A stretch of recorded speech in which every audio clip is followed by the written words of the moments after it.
మాకు మళ్ళా వచ్చి కలిసిపోతారా మా బిడ్డలు మా దోస్తులయ్యి మళ్ళీ వస్తారా మా బిడ్డలు వందనాలు వందనాలు మా బిడ్డలు వందనాలు వందనాలు మా గుణలు ఇంటి నుండి పొద్దుగల్లని తిని తినక వెళ్ళినారు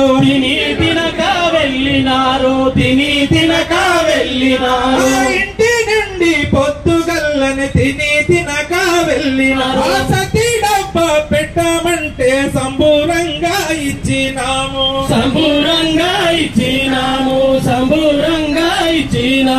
కన్న పిల్లల చూడకుండా పొద్దుగల్లని వెళ్ళినారు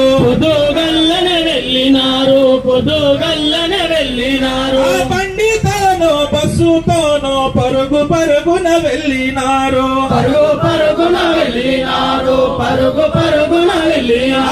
సాయంత్రం వస్తావని సంధ్య వరకు వేచి చూస్తే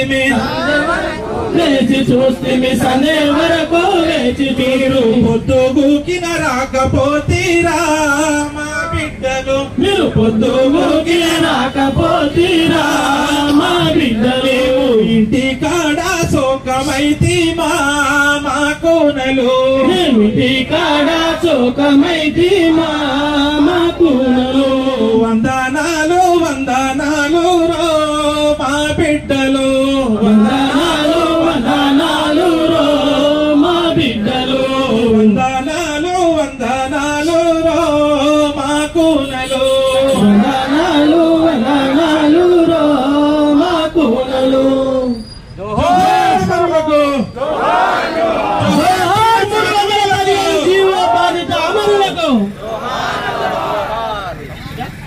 రెండు నిమిషాలు వారు ఏం చెప్పబోతున్నారు మాట్లాడి తెలుసుకుందాము. ఏదైనా తెలుసుకుంటేనే తెలుస్తుంది కదా. మనం ఇంట్లో కూర్చొని ఊహాగానాలు చేసుకుంటే తెలియదు. అందుకని ఏం చేశాము, వెంటనే అందరికి లేడీస్ కి ఫోన్ చేశాను. ఒక్కొక్క రాష్ట్రం నుంచి ఎవరైతే చాలా విప్లవాత్మకంగా ఉండి అప్పటికప్పుడు నాతో పాటు కదిలే మహిళలకి ఫోన్ చేశాను. రమాదేవి మేడం గారు, ఇంకా మిగతా 5 మేడమ్స్ ఉన్నారు. జెస్సీ రాణి ఉన్నారు, స్వరూప మేడం ఉన్నారు, ఇంద్రరేఖ గారు ఉన్నారు, వందన ఉన్నారు, సత్యవతి ఉన్నారు. 7 ఆడవాళ్ళము. సెక్రటేరియట్ బయలుదేరినామండి. 4 గంటలకల్లా సెక్రటేరియట్ చేరినాము. 4 గంటల నుండి 9:30 దాకా శ్రీధర్ బాబు గారు ఉన్నారు అంటే శ్రీధర్ బాబు గారిని కలిసే వెళ్ళాలి, తెలుసుకొనే వెళ్ళాలి అని అక్కడే కూర్చున్నాం, అక్కడే బైఠాయించినాం. మా పటిమ చూడండి, తెలుసుకోవాలి. మేము మా పట్ల మీకు ఎందుకు ఇంత ఇలాంటి భావన ఎందుకుంది, మాకు న్యాయం చేయకూడదు, మా ఆక్రోశానికి మీరు ఎందుకు సమాధానం ఇస్తలేరు, అంత పట్టించుకుంటానం మా పట్ల ఎందుకు ఉందని మేము అడగాలి. వెళ్ళేటప్పుడైనా సరే అడిగే బయలుదేరాలి అని ఆ రోజు ఎంత నైట్ అయినా సరే ఉండే మాట్లాడుకోవాలని మేము అక్కడే ఉన్నాము. ఇమీడియట్ గా మహిళలైనా కూడా కదలట్లేరని వెంటనే లోపలికి పిలిపించుకొని మాట్లాడారు. ఆ రోజు మంత్రి శ్రీధర్ బాబు గారు మాకు తెలియజేసిన విషయం ఏంటంటే, అమ్మా ఏంటంటే జీవో ఇంప్లిమెంటేషన్ వల్ల ఏదైతే మేము రిలీజ్ చేసామో యువో 2123 ద్వారా, ఈ జీవో ఇంప్లిమెంటేషన్ ద్వారా ఎవరైతే జిల్లాలు మారారో, ఎవరైతే డిస్లొకేట్ అయ్యారో వారిని మేము అంటే ముగ్గురు బృందం, చైర్మన్ శ్రీ దామోదర రాజనరసింహ గారు, పొన్నం ప్రభాకర్ గారు, శ్రీధర్ బాబు గారు, ఈ 3 బృందం అధికారులు, లాయర్లతోని, అడ్వకేట్లతోని సలహాలు ఇన్ని 10 నెలలు వాళ్ళు చర్చిస్తే వాళ్ళు గుర్తించింది, వాళ్ళు సూచించింది, వాళ్ళు నిర్ణయించింది ఏంటంటే జీవో ఇంప్లిమెంటేషన్ వల్ల ఎవరైతే స్థానభ్రంశం చెందిందో వారినే 317 బాధితులుగా పరిగణిస్తారు. మేము వారినే 317 బాధితులుగా పరిగణిస్తున్నాము. మేము మేనిఫెస్టోలో కూడా ఎక్కడైనా బాధితులకు న్యాయం చేస్తామని ఇచ్చాము. ఇదే మాట చెప్పారు. మీరు మేనిఫెస్టో కూడా ఒకసారి చూసుకోండి అన్నారు. అమ్మ ఎవరికైతే ఎస్ఆర్ లో 317 ద్వారా ముద్ర పడిందో, స్టాంపు పడిందో వారు డిస్లొకేటెడ్ బాధితులు, వారే అర్హులు.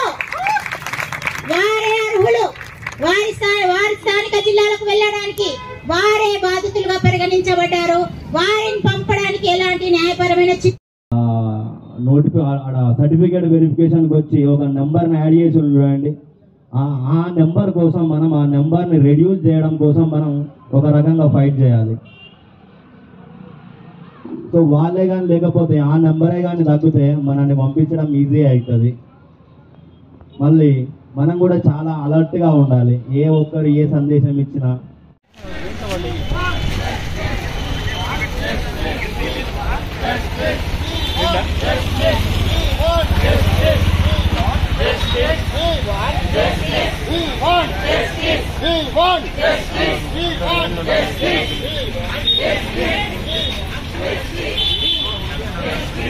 నిజామాబాద్ అన్న, నిజామాబాద్ టీమా, సిద్దిపేట. 1 2 3 4 ఎవడు చెప్పిండురా, ఎవడు చెప్పిండురా మా జిల్లాకు పంపొద్దని, యాడా రాసిందిరా మా స్థానికత లేదని, ఎవడు చెప్పిండురా మా జిల్లాకు పంపొద్దని, యాడా రాసిందిరా మా స్థానికత లేదని. ఒకటి నుండి చివరి దాకా చదువంతా అక్కడే రూమ్ తీసుకొని ఉండిపోతున్నాను. వారంలో ఒక్కరోజు ఇల్లు చేరుతాను. ఆ ఒక్కరోజు చూసుకోవడానికి కూడా ఇంట్లో నేను అతిథిగా అయిపోయాను. ఇంట్లో నేను నా పిల్లల్ని చూసుకోవడానికి. ఈరోజు మా పాప బర్త్డే, కానీ ఈ ఒక్కరోజు కూడా నేను ఇంట్లో లేకపోయాను. ఇక్కడికి వచ్చేసాను. ఇట్లా ఎంతకాలం ప్రయాణం చేయాలి నేను చెప్పండి? ఎన్ని రోజులు తిరుగుతాను నేను? ఇప్పుడు నాకు 51 సంవత్సరాలు, ఇంకా 10 సంవత్సరాల సర్వీస్ ఉంది.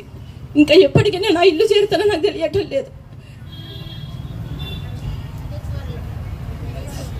దయచేసి ముఖ్యమంత్రి గారికి విన్నవించుకునేది ఏంటంటే మా సమస్యను, డిస్లోకేటెడ్ సమస్యను సార్ తత్వరమే తీర్చాలని మిమ్మల్ని ప్రాధేయపడుతున్నాం సార్.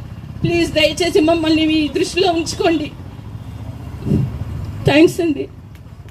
థ్యాంక్ యూ అక్క. పేరు లక్ష్మీ ప్రణతి. ఇట్లా అందరూ పోతారు రోజు పొద్దున 8 కూడా కొంతమంది అయితే 8 పోతారు. మా మమ్మీ ఏమో 5:30కి అట్లనే పోతుంది. మా మమ్మీ 5:30 6:30కి పోతుంది. మళ్ళీ నైట్ ఎప్పుడో వస్తుంది. అందరు మమ్మీ ఏమో 5కి 8కి వస్తారు. మమ్మీ ఏమో 8కి 9కి వస్తుంది. ఒక్కొక్క రోజు మేము పడుకునేసరికి వస్తుంది. మేము పడుకున్నాక వస్తుంది మమ్మీ ఒక్కొక్క రోజు. మళ్ళీ ఇట్లా మమ్మీ లేట్ వస్తుందని ట్యూషన్లో జాయిన్ చేసింది మమ్మీ. ఇప్పుడు తమ్ముడుకి మమ్మీ ఎప్పుడు వస్తుంది అని చూస్తే ట్యూషన్కి వెళ్ళి ఫోన్ చేసి మమ్మీ అడుగుతాడు, రేవంత్ సార్ ప్లీజ్ అందరినీ అందరికీ మమ్మీ మమ్మీలాగా ఎవరు బాధపడుతారో వాళ్ళందరూ వాళ్ళ జిల్లాకు పంపించండి ప్లీజ్. శిక్షకు హాజరైన ప్రతి ఒక్కరికి నమస్కారం అన్న. మాది సిద్దిపేట జిల్లా. ఈ తెలంగాణ ఏర్పడిందే స్థానిక పునాదుల మీద. అలాంటి స్థానికతనే ఇప్పుడు లేదు. నేను నా జిల్లాలో పరాయిదాన్నైనా, పరాయి జిల్లాలో కూడా పరాయిదాన్ని అయినాను. ఈ చీకటి జీవో వల్ల 3 సంవత్సరాల నుంచి మేము కష్టపడుతున్నామన్నా. చీకటి జీవో అని ఎందుకన్నానంటే మేము ఎప్పుడు చీకట్లోనే వెళ్తాం, మళ్ళీ నైట్ వచ్చేసరికి కూడా చీకటి అవుతుంది. ఇప్పటిదాకా మీరు పాట పాడిర్రు, బాక్స్ కట్టుకొని పోయి సద్దులు తీసుకొని పోయి పిల్లలు ఎదురు చూస్తారని. సేమ్ నా పిల్లలు కూడా అట్లే ఎదురు చూస్తారు, ఇంకా ఎప్పుడు వస్తుంది అమ్మ అని. నాకు నైట్ 8 అయిందంటే ఇంకా భయం అవుతుంటది. పిల్లలకి ఆకలని ఫోన్ చేస్తుంటారని. అట్లయినా వాళ్ళని ట్యూషన్లు 5 to 8 ట్యూషన్కి వెళ్తారు. ట్యూషన్ నుంచి ఫోన్ చేపిస్తారు, అమ్మ ఆకలి అవుతుంది ఇంకెప్పుడు వస్తామని. మా స్థానిక జిల్లాకు మమ్మల్ని పంపించినట్టయితే మా కుటుంబాలలో మా పిల్లల జీవితాల్లో వెలుగు నింపిన వాళ్ళు అవుతారని ఈ సమావేశం ద్వారా మేము రిక్వెస్ట్ చేస్తున్నామమ్మా. దయచేసి మమ్మల్ని మా స్థానిక జిల్లాలకు పంపించవలసిందిగా కోరుతున్నాను. పారా 28 ఉంది, దాని ప్రకారం ఇవ్వచ్చు. అదేవిధంగా ఈఓ నోట్ నెంబర్ 2123 ఉంది, దాని ప్రకారం ఇవ్వచ్చు. తర్వాత రిటైర్మెంట్స్ ఉన్నాయి, దాంట్లో కూడా ఈ అలిగేషన్ చేయొచ్చు. అదేవిధంగా ప్రమోషన్ ద్వారా వచ్చేటువంటి ఖాళీలు ఉన్నాయి, దానిలో అలిగేషన్ చేయొచ్చు. ఇట్లా అనేక రకాలన్నట్టు కూడా కేవలం ఇవ్వరాదు. లీగల్ ప్రాబ్లమ్స్ వస్తున్నాయి. ఎవరికి వస్తున్నాయి లీగల్ ప్రాబ్లమ్స్? డిస్లోకేటెడ్ వాళ్ళకి వస్తున్నాయా? లేదు. డిస్లోకేటెడ్ వాళ్లకు ఏ రకమైనటువంటి లీగల్ ప్రాబ్లం లేదు, ఖచ్చితంగా ఇయ్యచ్చు. కానీ స్థానిక ఆధారంగా ఇస్తే ఇబ్బంది అవుతుందని చెప్పేసి వాళ్ళతో పాటు మనల్ని కూడా ఆపింది. ఇప్పటిదాకా కూడా అదే చెప్పిన మనం డిస్లోకేటెడ్ వాళ్ళకి ఎక్కడ కూడా ప్రాబ్లం లేదు, ఖచ్చితంగా ఇవ్వచ్చు. కానీ రాష్ట్ర ప్రభుత్వం ఇంకా తాచారం చేస్తా ఉంది. పెట్టి అవి పెట్టి ఇవి పెట్టి ఈ రోజు కూడా మనం ఏమైనా స్థానికత ఇవ్వద్దు అని అన్నామా? స్థానికత ఇవ్వద్దు అని అన్నామా? అన్నా ఇప్పుడు కూడా అంటలేము. ఇప్పుడు కూడా మీడియా ఉన్నారు అందరూ స్థానికత ఇవ్వండి ఇవ్వండి ఇవ్వండి. కానీ స్థానికతను ఒకవేళ కేంద్రానికి రాస్తామంటే న్యాయపరమైన చిక్కులు లేని డిస్లోకేటర్కి ఇవ్వండి అంటున్నాం. అంటున్న శ్రీధర్ బాబు గారు స్వయాన మాకు చెప్పిండు, ప్రత్యక్ష సాక్షి నేను, కేబినెట్ సబ్ కమిటీ మంత్రి ఆయనే డిస్లోకేటెడ్కి ఇస్తున్నామయ్యా, మీకు ఎలాంటి న్యాయపరమైన చిక్కులు లేవు అన్నాడు. జీవో నంబర్ అదే యూఓ నంబర్ 2123 అలా చెప్పింది. నిన్ననే మేము బడ్జెట్ అధికారుల సంఘం రాష్ట్ర అధ్యక్షుడు ఏలూరు శ్రీనివాస్ అన్న దగ్గర పోయి కూర్చొని గంట సేపు మేము డిబేట్ పెట్టినాం. ఎవరైతే స్థాన చలనము చెందిన వాళ్ళు 317 జీవోల స్థాన చలనం చెందినరో వాళ్ళని వేకెన్సీ ఉన్న ప్రకారంగా వాళ్ళని పంపాలని క్లియర్ అండ్ క్రిస్టల్ గా 2123లో ఉన్నది.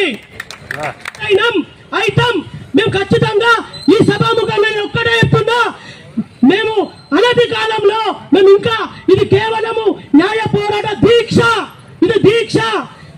దీక్షకు ముందు పోరాటం కూడా పెట్టినాం, పోరాటం కూడా చేస్తాం. దయచేసి కూడా చెప్తున్నాం, మనము న్యాయంగా ధర్మంగా ఒక్కొక్కరు ఇంత కడుపు ఎందుకు మండుతున్నదంటే రోజు ఉదయం 5:30 గంటలకే లేచి స్నానం చేసో చేయకనో తొందర మొగం కడగకనో బస్సు పోతాయని ఉరుకులు పరుగుల మీద పోయి బస్సు పట్టి బస్సు దొరికితే నయం, లేకపోతే ఆ సార్కు ఫోన్ చేసి సార్ మీ కార్లో జాగున్నదా, సార్ మీ కార్లో జాగున్నదా, లేదంటే ఇంకో దోస్తుకు ఫోన్ చేసి అన్న నీకు ఒక 500 రూపాయలు ఇస్తాగని ఏదో పెట్రోల్ పంపిస్తాగని మనం స్కూల్కి పోయే తప్ప అని చెప్పేసి అడిగే ఈ యొక్క దీనస్థితికి ఎందుకు వచ్చినాం ఆలోచించండి. ఇవాళ రాని వాళ్ళకు ఒక్కటే బుద్ధి చెప్పండి, మీరు ఆ విధంగా రానన్ని రోజులు మన ఐక్యత రాదు. ఇవాళ మనం న్యాయ పోరాట దీక్షకు పిలిపించిన వెంటనే నాకు ఒక విఐపి కాల్ చేసి అజయ్ సమగ్ర శిక్ష అభియాన్ వాళ్ళని మిమ్మల్ని మరి ముఖ్యమంత్రి గారు కూర్చోబెట్టి మాట్లాడమన్నారు. మంత్రి గారు పొన్నం ప్రభాకర్ గారు ఇంటికి వస్తావా అన్నాడు. వస్తా సార్ అన్నా, వస్తా సార్, ఇంకెక్కడికన్నా వస్తా, డైరెక్ట్ సీఎం దగ్గరగా తీసుకెళ్ళండి అన్న. తీసుకెళ్ళిండు. పొన్నమన్న కూడా క్లియర్ చెప్పిండు, రేపు అన్న కూడా క్లియర్ చెప్పినాం. మరి మోహన్ రెడ్డి గారు కూడా చెప్పిండు, అన్న వీళ్ళు నిజంగా వీళ్ళ నిజమైన 317 నిజమైన బాధితులు వీళ్ళే అన్న, వీళ్ళకి న్యాయం చేస్తే ముఖ్యమంత్రి గారు ఇచ్చిన మాట నిలబెడుతుంది, మీరు వీళ్ళకి న్యాయం చేయండి అన్నాడు. ఓకే, మాకు న్యాయం చేసి మమ్మల్ని పంపి కేంద్రానికి లేఖ రాసి స్థానికత వాళ్ళని కూడా, వాళ్ళు మా తమ్ముళ్ళే, వాళ్ళు మా నెల వాళ్ళని కూడా రండి తీసుకురమ్మండి. ఆ ఉద్యమంలో కూడా మేమందరం మళ్ళీ వస్తాం, ఉద్యమంలో వాళ్ళకంటే ముందుంటాం అని చెప్పినాం. వెంటనే జిఐడి అన్నారు అధికారులు పిలిపిస్తా సెక్రటరియట్ లో, రేపు ఉదయం మాట్లాడుతా అన్నాడు. మళ్ళీ ఉదయం 9:30 గంటలకు సెక్రటరియట్ దగ్గర సమగ్ర శిక్ష అభియాన్ ఉద్యోగులు మేము వాళ్ళ నాయకత్వం మేము గంటన్నర వెయిట్ చేసినాక